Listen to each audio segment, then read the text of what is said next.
ಅತುಲ್ ಭಟ್ ಅವರೇ, ಈಗ ಇಡೀ ವಿಶ್ವದಾದ್ಯಂತ ಒಂದೇ ಒಂದು ಸುದ್ದಿ ಹರಿದಾಡ್ತಾ ಇದೆ. ಅದು ವಿಜ್ಞಾನದ ವಲಯದಲ್ಲಿ ವಿಲ್ಮೋರ್ ಮತ್ತೆ ಸುನಿತಾ ವಿಲಿಯಮ್ಸ್ ಅವರು ಸಿಲುಕ್ ಹಾಕೊಂಡ್ಬಿಟ್ಟಿದ್ದಾರೆ, ವಾಪಸ್ ಬರೋದಕ್ಕೆ ಆಗ್ತಾ ಇಲ್ಲ ಅಂತ. ನಾಸಾ ಈಗಾಗಲೇ ಅದ್ರ ಬಗ್ಗೆ ಕ್ಲಾರಿಟಿ ಕೊಟ್ಟಿದೆ. ಸುರಕ್ಷಿತವಾಗಿದ್ದಾರೆ, ಅವರನ್ನ ಸುರಕ್ಷಿತವಾಗಿ ವಾಪಸ್ ಕರೆತರೋದು ಹೇಗೆ ಅನ್ನೋದಷ್ಟೇ ನಮಗಿರುವಂತಹ ಟಾಸ್ಕ್. ಅದ್ರ ಬಗ್ಗೆ ನಾವು ವರ್ಕ್ ಮಾಡ್ತಿದ್ದೀವಿ ಅಂತ.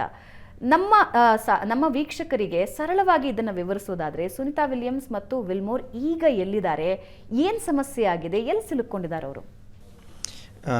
ಸುನಿತಾ ವಿಲಿಯಮ್ಸ್ ಅವರು ಬುಚ್ ವಿಲ್ಮೋರ್ ಅವರೊಟ್ಟಿಗೆ ಇಂಟರ್ನ್ಯಾಷನಲ್ ಸ್ಪೇಸ್ ಸ್ಟೇಷನ್, ಅಂದರೆ ಅಂತಾರಾಷ್ಟ್ರೀಯ ಬಾಹ್ಯಾಕಾಶ ನಿಲ್ದಾಣ ಅಂತ ಹೇಳ್ಬೋದು, ಇದೊಂದು ಸ್ಯಾಟಲೈಟ್ ಇದ್ದ ಹಾಗೆ ಒಂದು ನೌಕೆ.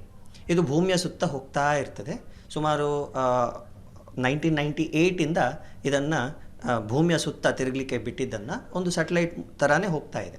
ಆದರೆ ಸ್ಯಾಟಲೈಟ್ ಅಂತ ಹೇಳುವಾಗ ನಮ್ಮ ತಲೆಗೆ ಈ ಚಿಕ್ಕ ಪುಟ್ಟ ಸ್ಯಾಟಲೈಟ್ಗಳು ಬರುವಂಥದ್ದು. ಆದರೆ ಈ ISS ಅಂತ ಏನಿದೆ, ಇದು ಸುಮಾರೊಂದು ಫುಟ್ಬಾಲ್ ಫೀಲ್ಡಿನಷ್ಟು ದೊಡ್ಡದಾಗಿರೋ ಒಂದು ನೌಕೆ. ಶುರುವುದರಲ್ಲಿ ಅದನ್ನು ಒಂದು ಸಣ್ಣ ನೌಕೆಯನ್ನು ಬಿಟ್ಟಿದ್ರು ಭೂಮಿಯ ಸುತ್ತ. ಆಮೇಲೆ ಅದಕ್ಕೆ ಒಂದೊಂದೇ ಪಾರ್ಟ್ಸ್ಗಳನ್ನು ಸೇರಿಸ್ತಾ ಹೋಗ್ತಾ ಈ ಮಾಡ್ಯೂಲ್ಗಳನ್ನು ಸೇರಿಸಿದ್ರು. ಇದರಲ್ಲಿ ಆಸ್ಟ್ರೋನಾಟ್ಸ್ಗಳನ್ನು ಅಥವಾ ಕಾಸ್ಮೋನಾಟ್ಸ್, ರಷ್ಯಾದಿಂದ ಕಾಸ್ಮೋನಾಟ್ಸ್ಗಳನ್ನು ಅಥವಾ ಜಪಾನಿಂದ, ಚೈನಾದಿಂದ ಬೇರೆ ಬೇರೆ ಕಾಸ್ಮೋನಾಟ್ಸ್, ಆಸ್ಟ್ರೋನಾಟ್ಸ್ಗಳನ್ನು ಕಳಿಸ್ತಾರೆ.